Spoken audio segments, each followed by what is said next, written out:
There was once a little man whose mother made him a beautiful suit of clothes. It was green and gold, and woven so that I cannot describe how delicate and fine it was, and there was a tie of orange fluffiness that tied up under his chin, and the buttons in their newness shone like stars. He was proud and pleased by his suit beyond measure, and stood before the long looking-glass when first he put it on, so astonished and delighted with it that he could hardly turn himself away.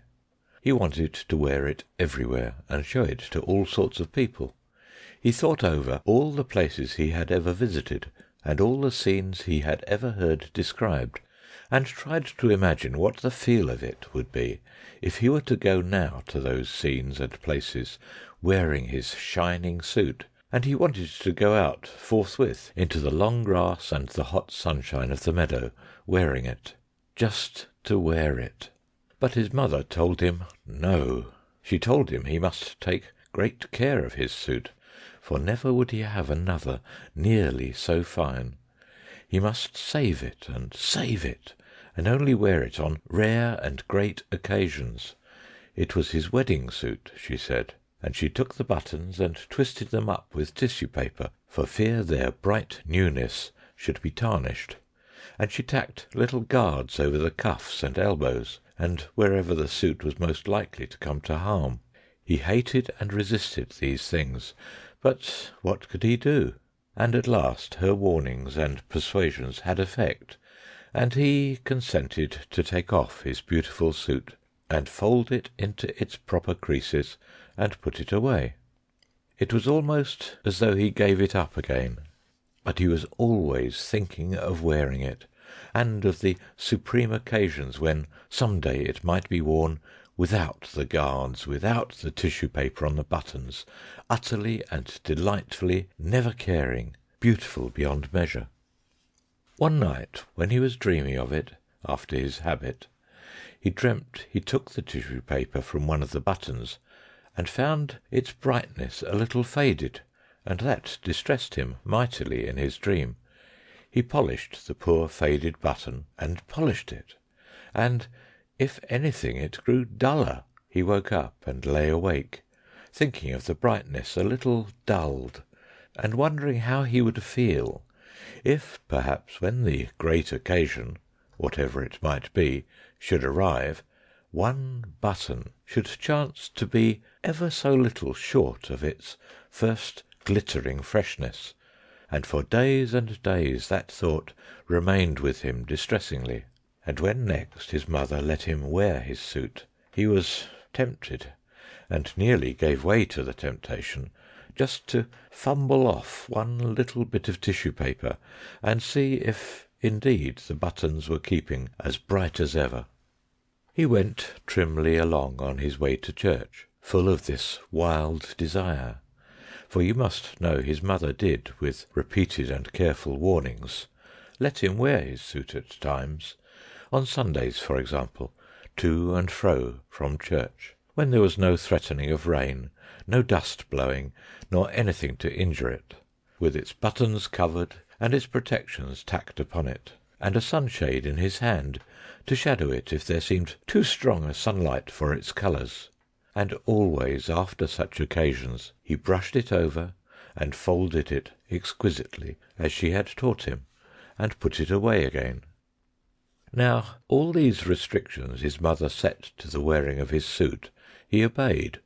Always he obeyed them, until one strange night he woke up and saw the moonlight shining outside his window. It seemed to him the moonlight was not common moonlight, nor the night a common night, and for a while he lay quite drowsily with this odd persuasion in his mind. Thought joined on to thought, like things that whisper warmly in the shadows.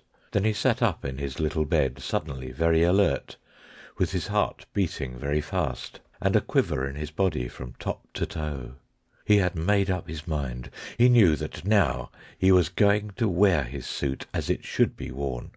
He had no doubt in the matter. He was afraid, terribly afraid, but glad, glad.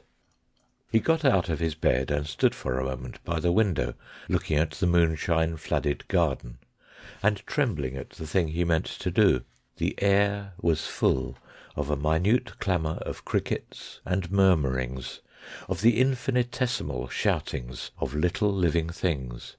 He went very gently across the creaking boards, for fear that he might wake the sleeping house, to the big dark clothes-press wherein his beautiful suit lay folded, and he took it out garment by garment, and softly and very eagerly tore off its tissue-paper covering and its tacked protections, until there it was, perfect and delightful, as he had seen it when first his mother had given it to him, a long time, it seemed, ago. Not a button had tarnished, not a thread had faded on this dear suit of his. He was glad enough for weeping, as in a noiseless hurry he put it on, and then back he went, soft and quick, to the window that looked out upon the garden, and stood there for a minute, shining in the moonlight, with his buttons twinkling like stars, before he got out on the sill, and, making as little of a rustling as he could, clambered down to the garden path below. He stood before his mother's house, and it was white, and nearly as plain as by day, with every window blind but his own shut like an eye that sleeps.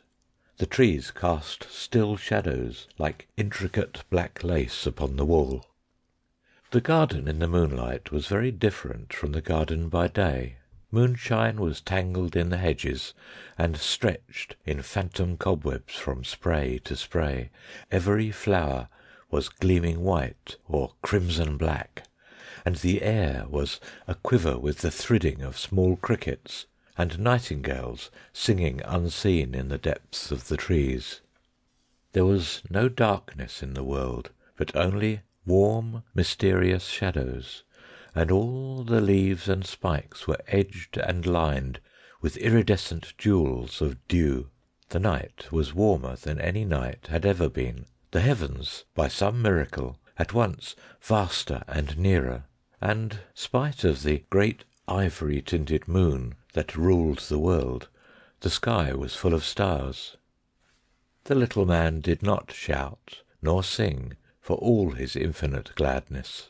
He stood for a time like one awe-stricken, and then, with a queer small cry, and holding out his arms, he ran out as if he would embrace at once the whole round immensity of the world. He did not follow the neat set paths that cut the garden squarely, but thrust across the beds and through the wet, tall, scented herbs, through the night stock and the nicotine and the clusters of phantom white mallow flowers, and through the thickets of southernwood and lavender, and knee-deep across a wide space of mignonette.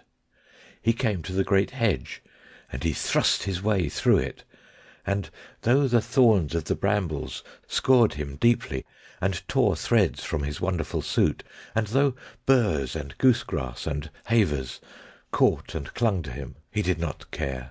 He did not care, for he knew it was all part of the wearing for which he had longed. "I am glad I put on my suit," he said. "I'm glad I wore my suit." Beyond the hedge he came to the duck pond, or at least to what was the duck pond by day, but by night it was a great bowl of silver moonshine, all noisy with singing frogs, of wonderful silver moonshine, twisted and clotted with strange patternings, and the little man ran down into its waters, between the thin black rushes, knee-deep and waist-deep, and to his shoulders, smiting the water to black and shining wavelets with either hand, swaying and shivering wavelets, amidst which the stars were netted in the tangled reflections of the brooding trees upon the bank. He waded until he swam, and so he crossed the pond and came out upon the other side, trailing, as it seemed to him, not duckweed, but very silver in long, clinging, dripping masses, and up he went through the transfigured tangles of the willow herb and the uncut seeding grasses of the farther bank. He came glad and breathless into the high road. "I am glad," he said, "beyond measure that I had clothes that fitted this occasion."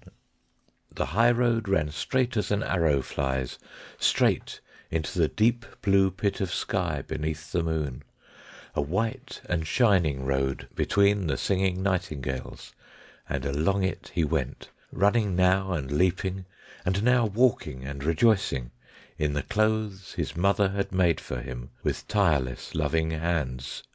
The road was deep in dust, but that for him was only soft whiteness, and as he went a great dim moth came fluttering round his wet and shimmering and hastening figure. At first he did not heed the moth, and then he waved his hands at it, and made a sort of dance with it as it circled round his head.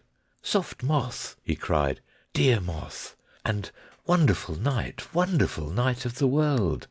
Do you think my clothes are beautiful, dear moth?